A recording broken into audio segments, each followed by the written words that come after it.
Break के बाद आपका एक बार फिर खैर मकदम है। जिस तरह से मोदी मय हो गया है पूरा हिंदुस्तान, क्या एक नई रिवायत शुरू हो गई है कि पूरा हिंदुस्तान जो है, पूरे हिंदुस्तान की जो सियासत है वो नरेंद्र मोदी नाम के धुरी के इर्द गिर्द घूम रही है। हिंदुस्तान में बहुत बड़े बड़े लीडरान हुए, लेकिन कभी ऐसा नहीं देखा गया कि एक लीडर के बारे में ही सारी बातें हों और सिर्फ सारी चीजों को जोड़ करके उनसे देखा जाए। क्या ये कहीं ना कहीं हिंदुस्तान के सियासी सोच के पसमानदगी का भी इजहार है? सलीम साहब, मैंने ये कहा कि ये जो सोच है और जिस रुख पर हम जाने लगे हैं, ये इस मुल्क के लिए बहुत खतरनाक साबित हो सकता है। और हम अपने इस डेमोक्रेटिक सेटअप के थ्रू इस तरह एक व्यक्ति को आगे बढ़ाने से हमारा देश जो है डिक्टेटरशिप और हिटलरशिप की तरफ जाने का खतरा जो है वो हमारे सामने नजर आता है। कांग्रेस के जमाने में भी इंदिरा गांधी जब एक मर्तबा जब इस तरह की पोजीशन आई थी और उन्होंने इमरजेंसी लगाकर पूरा वो किया था। आज हमको ये लगता है कि अभी कुछ सालों तक बार बार नरेंद्र मोदी जी ये कह रहे हैं कि 10 साल का वक्त दीजिए, 10 साल तक आप सब कुछ रोक दीजिए, 10 साल ये कर दीजिए। 10 साल का वक्त नरेंद्र मोदी को जनता दे ना दे, कांग्रेस ने दे दिया है। और दूसरा वो कांग्रेस की बात अलग है। कांग्रेस, हम तो कांग्रेस को ही गलती मानते हैं। कांग्रेस की गलतियों की वजह ही से इन लोगों ये इस काबिल नहीं थे कि सत्ता में आ सकें, और न ही इनकी पॉलिसी वैसी है। ये तो कांग्रेस संभाल नहीं सकी, कांग्रेस मुल्क पे दिया। हाँ, तो इसलिए हम ये कह रहे हैं कि कांग्रेस की वजह से ही ये सांप्रदायिक और फासिस्ट ताकतें इतनी ताकतवर हुई, सत्ता तक आई, और अब खुद कांग्रेस के लिए मुसीबत बन गई है। तो अभी तो कांग्रेस को सोचना पड़ेगा कि उनको क्या करना है। बहुत देर से लेकिन आलोक जी, आपके ऊपर इल्जाम लग रहा है कि आपने एक तो ऐसी पार्टी को बरसर इख्तियार लाया, उसकी सरकार बना दी जो शायद मुमकिन नहीं था, आपकी नाकामयाबियों की वजह से ऐसा हुआ। लेकिन कांग्रेस की सियासत देखें या पूरे मुल्क की आजादी के बाद की सियासत देखें तो ऐसा कभी नहीं हुआ। थोड़ा सा कह सकते हैं कि इमरजेंसी के पीरियड में एक ऐसा दौर आया था कि हर कुछ इंदिरा गांधी के हाथ में सिमट गई थी, लेकिन बहुत थोड़े वक्त के लिए, और वो एक ट्रेंड नहीं था। लेकिन जिस तरह से एक ट्रेंड के तौर पे और एक पूरी पैटर्न की तरह से ये चीजें आ रही हैं कि नरेंद्र मोदी अपनी पार्टी में भी पार्टी से बड़े हो गए हैं। पार्टी के सारे शीर्ष के नेता जो टॉप के लीडर थे, चाहे लाल कृष्ण आडवाणी हो, मुरली मनोहर जोशी हो, या जिनका भी नाम लीजिए, और वो लोग जो आज पार्टी में हैं, सरकार में हैं, वो भी कहीं ना कहीं बिल्कुल हाशिए पे हैं और पूरा कॉल साहब यानी नरेंद्र मोदी साहब लेते हैं। क्या एक अच्छी शुरुआत है? देखिए, 2-3 प्रश्नों को आपने क्लब अप किया है। सबसे पहला तो हिंदुस्तान की जो जमहूरियत है वो एक ट्रांजिशन फेज से गुजर रही है। खासतौर पर 89-90 के बाद कोएलिशन गवर्नमेंट का जो फॉर्मेशन हुआ और कोएलिशन गवर्नमेंट की वजह से कुछ मजबूरियां रही, कुछ कमियां कांग्रेस पार्टी की भी रही। अगर आप पिछले 10 साल अच्छी बात है, आपने कांग्रेस की कमियों को मानता हूं इस बात को। हम जो चीजें हमने काम किए लोगों के लिए, जमहूरियत के लिए, इंसानियत के लिए, उन चीजों को शायद हम लोगों तक नहीं पहुंचा पाए जिस तरह से उनको नकारात्मक। मान लिए कुछ काम आप नहीं कर पाए, हो सकता बिल्कुल हुआ है, कुछ चीजें ऐसी कमियां रही होंगी जिनको हम नहीं कर पाए। खास करके अक़लियत के हवाले से, मुसलमानों के हवाले से बहुत वादे के लिए कर नहीं पाए, उसका नतीजा शायद प्रयास किया गया, हो सकता है कमियां रही हों। लेकिन जिस तरह से कोएलिशन की गवर्नमेंट थी और जिस तरह के घोटालों के आरोप लगे, कांग्रेस ने उसके बावजूद तत्परता से उनसे निपटने के लिए कार्य भी किए, लेकिन फिर भी कहीं ना कहीं कमी रही होंगी। इसका फायदा कहीं ना कहीं जो फासिस्ट ताकतें थी, जो हिटलरवादी ताकतें थी, खासतौर पर जो आरएसएस का जो ब्रेन पीछे से चल रहा था, उसने उसका फायदा उठाया है। इसमें कहीं ना कहीं कांग्रेस की असफलता रही है। लेकिन आज जो हो रहा है, पिछले 3-4 महीने से आप जो देख रहे हैं, 3-4 मुद्दों के ऊपर ये सरकार आई। सबसे पहला भ्रष्टाचार की बात इन्होंने की। अभी आपने देखा होगा कल जो एम्स सबसे बड़ा हिंदुस्तान का जो अस्पताल है उसके सीवीओ को हटा दिया गया। महंगाई के लिए हमने जो तमाम नारे दिए, तो आज भी जो सरकार है ये पूरी तरह से नारों पर चल रही है। नारों के लिए और झूठ बोलने के लिए इस मुल्क के अंदर कोई टैक्स नहीं है और मोदी जी उस चीज को करते चले जा रहे हैं। लोग गुमराह होते चले जा रहे हैं। कहीं ना कहीं हमारे लोगों की वजह से भी कोई ना कोई इस तरह की बयानबाजी रही जिसकी वजह से इनको फायदा मिला। लेकिन बहुत जल्दी पर्दाफाश हो रहा है, धीरे धीरे पिक्चर क्लियर होती चली जा रही है। जो एक हमारी जमहूरियत की धीरे धीरे पिक्चर क्लियर होती जा रही है, लेकिन आपके जो मुखालफिन है भारतीय जनता पार्टी वाले, वो कहते हैं पिक्चर अभी बाकी है। और अभी आप देखिए एक एक करके सारे राज्यों में भारतीय जनता पार्टी की सरकार बन जाएगी और ये जो रीजनल जो क्षेत्र थे, जो लीडरान थे, वो कहीं ना कहीं इररिलेवेंट हो जाएंगे। देखिए, हिंदुस्तान की सियासत में एक बहुत बड़ा नाम मुलायम सिंह यादव का है और पूरी सियासत एक जमाने में मुलायम सिंह के इर्द गिर्द घूमने लगी थी। लेकिन जिस तरह की हालात बन रहे हैं, क्या मुलायम सिंह यादव और उनके तरह के जो दूसरे लीडरान हैं वो बिल्कुल इररिलेवेंट हो जाएंगे? चलिए, वसीम साहब हमारे साथ मौजूद है, वकार साहब, उनसे आसिम वकार साहब, उनसे जानते हैं कि क्या मोदी के आने के बाद ये रीजनल लीडर्स है, इनकी अहमियत कम हो रही है? वकार साहब। देखिए, माननीय नेताजी के बारे में मैं एक बात साफ कर दूं जी। पूरे हिंदुस्तान में अकेला एक ऐसा नेता, हमारा नेता माननीय मुलायम सिंह यादव जी हैं, जिनकी पार्टी की पैदाइश सेकुलरिज्म पर पड़ी है। जिस वक्त उत्तर प्रदेश में और बिहार में मुख्यमंत्री बने हुए थे लालू जी और माननीय नेताजी हमारे उत्तर प्रदेश में जी, उस वक्त आप लोग को पता है हालात किस तरह के थे। लेकिन माननीय नेताजी ने वोटों की राजनीति नहीं की। अगर वो वोटों की राजनीति करते तो मेजॉरिटी की तरफ जाते। उन्होंने इंसानियत, इंसाफ और एक अल्पसंख्यक समुदाय को बचाने की, उनकी हित की राजनीति की और समाजवादी पार्टी का गठन हुआ। नहीं, क्या आजम खान का जो बयान था वो भी आप उसको भी उसी नजरिए से देखते हैं? आजम खान जी कहते हैं कि कारगिल पे जो लड़ाई लड़ी गई वो मुस्लिम समाज के युवकों ने लड़ी।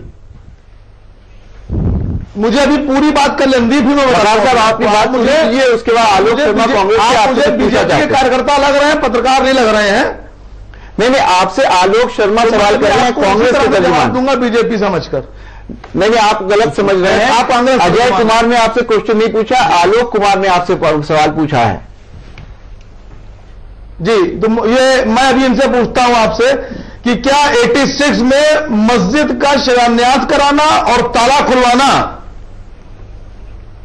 और भारतीय जनता पार्टी को मौका देना हिंदुस्तान में मुसलमानों के ऊपर सर चढ़कर उनके सर पर उछलने का, तो इसके बारे में आप क्या कहेंगे? आलोक शर्मा, जो आपका बयान आया है, आप बताइए, जो आपका बयान आया है ये मुसलमानों के सर चढ़ने का, क्या ये कि राष्ट्रीय सचिव को शोभा देता है? नहीं, मैं राष्ट्रीय सचिव नहीं हूं प्रदेश के भी होंगे। आप एक नेशनल चैनल पर आकर इस तरह का बयान दे रहे हैं किसी कौम के लिए, क्या ये ठीक है? गलत है ये। आप लोग भी और भाजपा भी, भाजपा किसी चीज को शुरू करती है और उत्तर प्रदेश में कानून व्यवस्था को कंट्रोल करने का काम आप नहीं करते हैं। आप दोनों लोगों की शह और मात का खेल चलता रहता है, दोनों की मिली भगत है। एक समुदाय को खुश करने का प्रयास करता है, दूसरा दूसरे समुदाय को खुश करने का प्रयास करता है। इसके अलावा आप दोनों की कोई राजनीति नहीं है।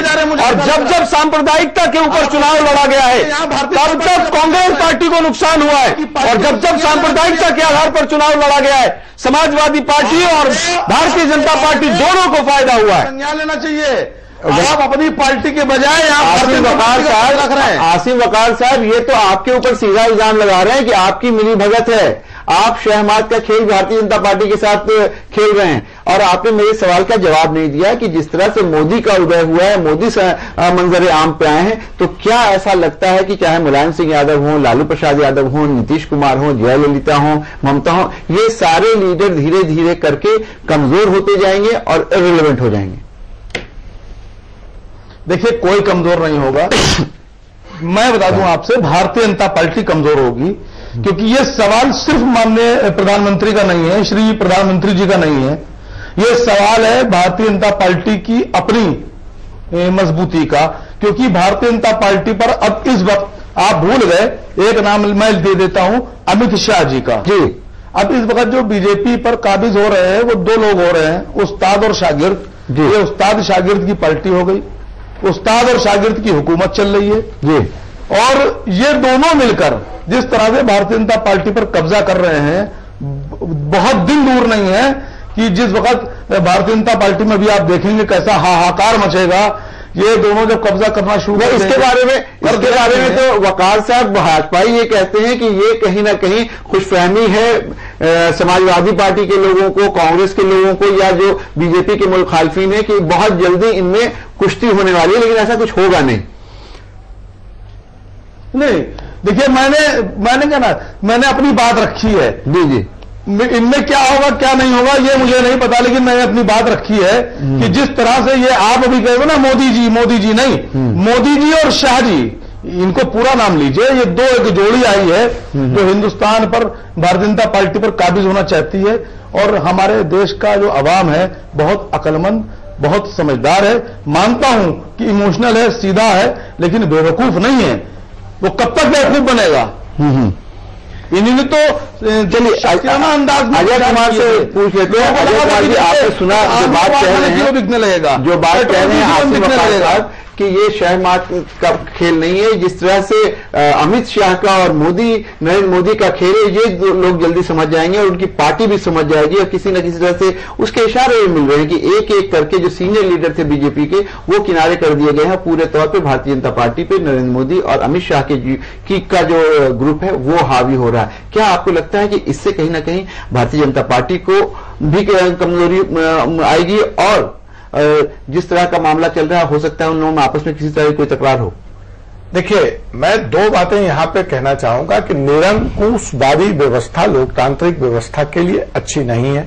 अगर भाजपा में ऐसा हो रहा है और भाजपा उस तरफ बढ़ रही है तो निसंदेह ये एक अच्छी बात नहीं है। मतलब आप ये मानते हैं कि एक आदमी के इर्द गिर्द सारी चीजें नहीं होनी चाहिए, कहीं ना कहीं वीकेंद्रीकरण होना चाहिए, डिसेंट्रलाइजेशन होना चाहिए, एक लोकतांत्रिक व्यवस्था। लेकिन उससे बड़ा सवाल और उससे बड़े अपराधी तो ये सियासतदान हैं, जिसमें उनकी पार्टी कांग्रेस, अगर देश के अंदर ऐसी स्थितियां बन रही है तो आप इंतजार कर रहे हैं, आप सड़कों पे निकलिए, आप जनता को कन्विंस कीजिए। कहीं ना कहीं फेल्योर तो ये देश के विपक्षी पार्टियों का भी है। इस स्थिति के लिए जनता ने अगर वहां पहुंचा दिया कि जनता आज कह रही है कि हमें चलो अपने हक के लिए, अपने बेहतरी के लिए एक तानाशाह चाहिए, तो क्या यह व्यवस्था हमें सोचने पर कि जनता के उस फासिस्ट सोच पे, जिसको आप फासिस्ट ताकतें हवा में नहीं आ जाती, उसको कहीं ना कहीं जनता का समर्थन मिलता है। तो जो जनता के बीच में निराशा की यह इतनी बड़ी खाई है, तो क्या उसके लिए देश की दूसरी राजनीतिक ताकतें जिम्मेवार नहीं है?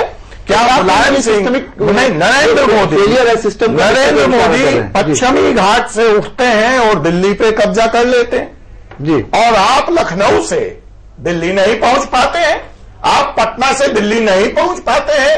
मुलायम सिंह बड़े नेता थे, नीतीश कुमार बड़े नेता थे, लालू यादव बड़े नेता थे, या इनके दिग्गज बड़े नेता थे सोनिया गांधी। वकार साहब से इसका जवाब ले लेते हैं, फिर आएंगे सलीम साहब। वकार साहब ये कह रहे हैं अजय कुमार कि कहीं ना कहीं ये जो लीडरान है उनका फेलियर है कि वो गुजरात से आकर दिल्ली पर काबिज हो गए और उनको हुकूमत मिल गई, और मुलायम सिंह यादव जो हर हाल में उनसे बड़े लीडर हैं वो ऐसा नहीं कर पाए। क्या लगता है कहीं ना कहीं ये फेलियर दूसरी पार्टीज की भी है? नहीं, कोई फेल्योर नहीं है।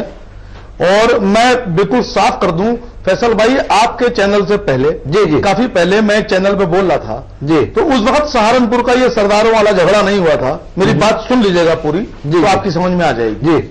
मैं ईटीवी उर्दू पे बोल रहा था जी, तो उस वक्त ये झगड़े नहीं हुए थे। मैंने उनसे कहा था कि चुनाव हो गया है जी, और अब आप देखिएगा उत्तर प्रदेश पे कब्जा करने के लिए भारतीय जनता पार्टी एक नया हथकंडा मुझे लग रहा है अपनाएगी। कहीं ना कहीं उसे जिस तरह से सबको हिंदू कर दिया है, अब वो दलितों को मुसलमानों के खिलाफ खड़ा करेगी, सरदारों को मुसलमानों के खिलाफ खड़ा करेगी, जैनों को बुद्धों को खिलाफ मुसलमानों के खिलाफ खड़ा करेगी, और एक मुहिम चलाएगी कि जब चुनाव आए और वोट देने की नौबत आए तो जो अन्य धर्म और जातियां हैं वो मुसलमानों के खिलाफ वोटिंग करें। ये प्लानिंग भारतीय जनता पार्टी की थी और कहीं ऐसा नहीं है।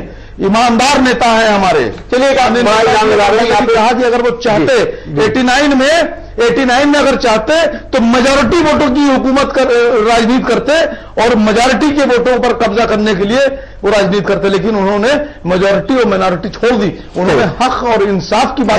वापस आऊंगा वकार साहब, आपने सुना जो बात कह रहे हैं वकार साहब? हाँ, मुझे एक बात तो समाजवादी पार्टी के जो नुमाइंदे हैं उनसे कहनी है और कांग्रेस के नुमाइंदे इनसे भी कहनी है कि देखिए, आप सारा इल्जाम दूसरों पर लगाते हैं, ये बात सही है।